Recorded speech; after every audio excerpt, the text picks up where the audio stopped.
What is going on, ladies and gentlemen? Welcome back to the channel. My name is Paul. This is the Leeds Therapy. Thank you as ever for stopping by. I really do appreciate it, and I hope you are doing well. As I said, I didn't think I'd be able to do it, but I wasn't able to get a video out yesterday, Thursday, because of being in London and just not having the time to do it and get it sorted out. So apologies about that. But I wanted to have a little bit of a quick catch-up with you today, just before I got any stuff out to do with the pre-match for West Ham, which is the last game of the season on Sunday, and that is going to be coming out tomorrow, so Saturday, one would hope. So yeah, so Saturday for the pre-match or big game preview, as I like to call it. So that'll be coming out. So all of the usual stats and stuff.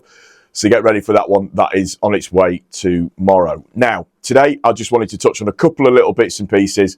A little bit late with one of the things with regards to Farke, but all the other stuff that I'm going to have a little chat about is all pretty much relevant in itself anyway. So, first thing I wanted to have a chat about is Farke and his pretty much nailed on now that he's going to be getting potentially a new 3-year deal. And this has come about from Pete Lowy when he was at the I forget what it is. He was with all the council announcing all of the regeneration and everything that goes with it as well.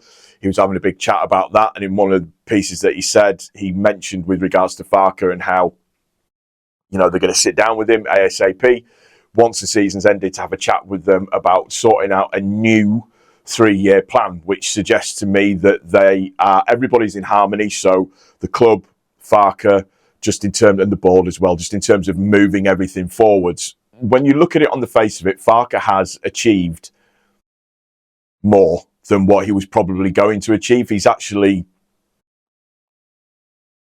ahead of where he needs to be, one would have said. We're looking like we're going to finish potentially in 14th. If everything goes our way, we could finish as high as 11th by the end of the season, which would just be, you know, phenomenal all round for us as a team. But the leaked memo side of stuff, if you believe it, was saying that we were the idea was that we were going to finish, you know, 16th, then maintain that for a year, and he's way ahead of schedule with the players that he's got, and he deserves it as far as I'm concerned. I know there's a lot of people that don't like his style of football, the way that he plays, all of that kind of good stuff, but you can't deny the fact the changes that he made. And, you know, we haven't lost since, like, I can't remember when it was that we lost. Or we've only lost 4 since November, which is just, it's a phenomenal run of games. And if you look at it on the face of it as well, if you take some of those games that we've drawn, you only need probably 4 of them to turn those into wins, along with the wins that we've already got this season.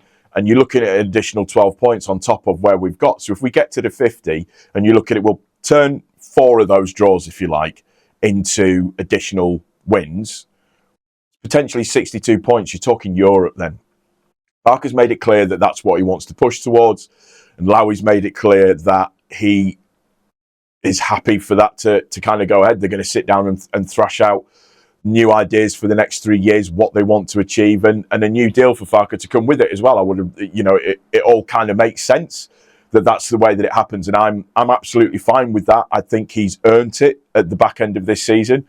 Again, I know there's a lot of people that don't agree with the way that he does stuff, or they think he's a little bit naive or inept, etc., so on and so forth, which is, you know, fine. People are entitled to their opinions, but you can't knock where we finished. We only spent 11 days in the bottom 3, which is what, 2 weeks in total, and we haven't been back in the bottom 3 since we came back out again. So just on that basis alone, that's a real positive for me, a real positive for me. So we'll just have to kind of see how that, like I said, goes on, and what people consider is going to happen, and how it's all going to work out.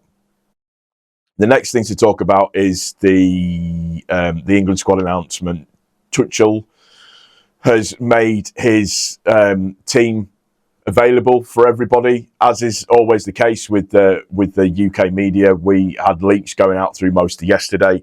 We were pretty much told, I think it was from the Telegraph yesterday, it might have been all the Athletic, that DCL was going to miss out. But the interesting thing is Ivan Toney's coming in. Now, I'm not knocking Ivan Toney's goal scoring prowess, but he's playing in a Farmers League.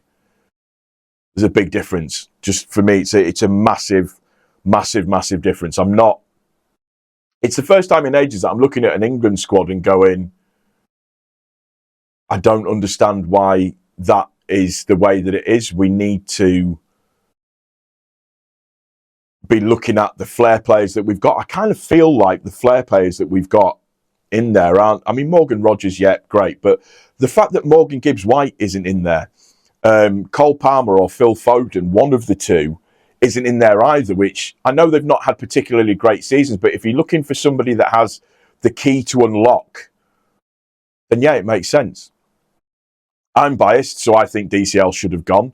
I think DCL is an absolutely perfect foil for, is an absolute perfect foil for Kane, in terms of if Kane gets injured and Kane needs to go out. For me, that would have made a lot of sense, and it would have been potentially the right thing to do. But there's a lot of people unhappy with this squad. There's a lot of people that don't quite get why the squad's gone the way that it's gone, and that they don't feel very enthused with it. And I don't know, at the end of it, we could all end up looking like absolute chumps and going, well, Tunchel knew better than us, so fine. And he does, he's a manager, that's what he does, but I just wonder if we've got enough proper quality within the squad that's going to actually bring it home. Who knows the answer to that question until the tournament actually starts, which the tournament's like a month away. Jed Spence getting in there as well is weird because he's got a broken jaw, allegedly. So, funny thing about Tottenham as well, just speaking of Jed Spence, Pedro Porro is not going to the final game of the season. He's going to watch his Argentinian team play in a final instead. Your captain, guys, says a lot about your season. Which is, I heard that yesterday, and it's just absolutely boggled my mind completely. It's just, it's absolutely nuts. The other thing to touch on as well is that there was the rumour that went round with regards to Pep Guardiola and whether or not he was going to leave Man City at the end of this season.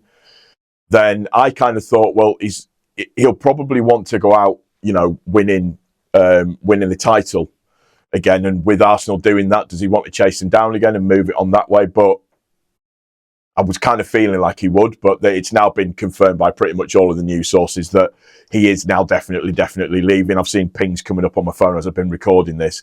So it's confirmed that he's leaving, confirmed that he's going. Maresca's going to take his place, which is a weird one for me. He's been seen as a natural successor to Pep, but having seen him at Chelsea and at Leicester, I don't know whether or not that's the right sort of fit. Weird one, I know, and that's just me being overly probably silly with stuff, but just it feels like a bit of a weird one to me. Who can say?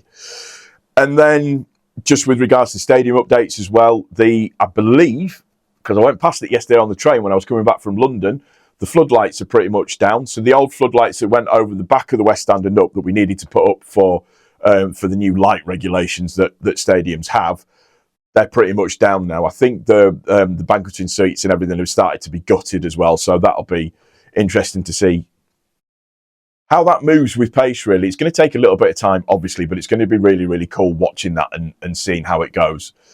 And then we've got the game coming up on Sunday, which will be the last game of the season, which is going to be an interesting game, to say the least.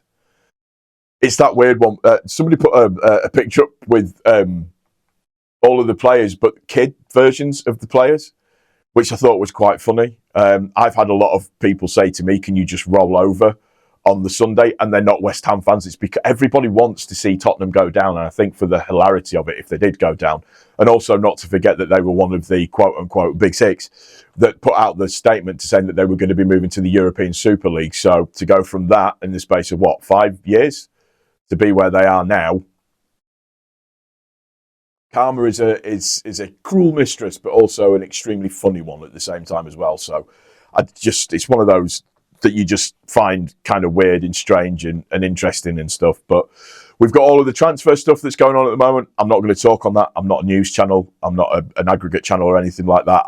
I'll do bits and pieces when it's a bit more kind of, or things are a little bit more confirmed. But one that I would really love to see coming is Danilo Doki, but I think we're going to be up with a bit of a fight if we want to get him. There's a lot of clubs that are after him, so I don't think that's something that's going to happen anytime soon. that's pretty much it. Not a lot of new stuff going on, really. I do feel for DCL, as I said, because I think that he's earned his place in the World Cup in terms of what he can do and what he can bring to the table, and him being a direct like for Harry Kane, particularly with Solanke not being in the squad as well. So, yeah, the World Cup is going to be interesting to watch. It's really weird. I'm not enthused about this World Cup at all. I mean, apart from anything else, the timings for the games are going to be weird, but it is what it is. It is what it is. Let's not be negative, everybody. Let's be positive. I just want to see us go and get the 3 points, finish off the season, and then we can all be happy and all relax at the same time as well. It's going to do it for this one. I hope you've enjoyed it. A little bit wishy-washy, but I just wanted to make sure that I had little bits and pieces of information that was coming out that I would do it. So I agree with the Farke thing. They need to sit down and get that organised and sorted out. And the DCL stuff and World Cup and other bits and pieces as well. Southampton, as a final thought, Jesus Christ. Howard Bellis came out with a comment saying, or post on Instagram, and it's just like, mate, you took the piss out of Bill for his stammer. You then ran past players with binoculars on. That's not banter. That's somebody being an absolute dickhead. And if the truth is to be believed, there is a WhatsApp group that all of the players are in. This is allegedly, by the way, it's not truth, but there's a WhatsApp group that all the players are in. They all knew what was going on, and apparently it's been going on way more than what everybody or what they've admitted to, which is exactly what I think has been the case anyway. So, yeah, they tried to appeal it. The appeal got knocked back, and then obviously everything stayed as where it was.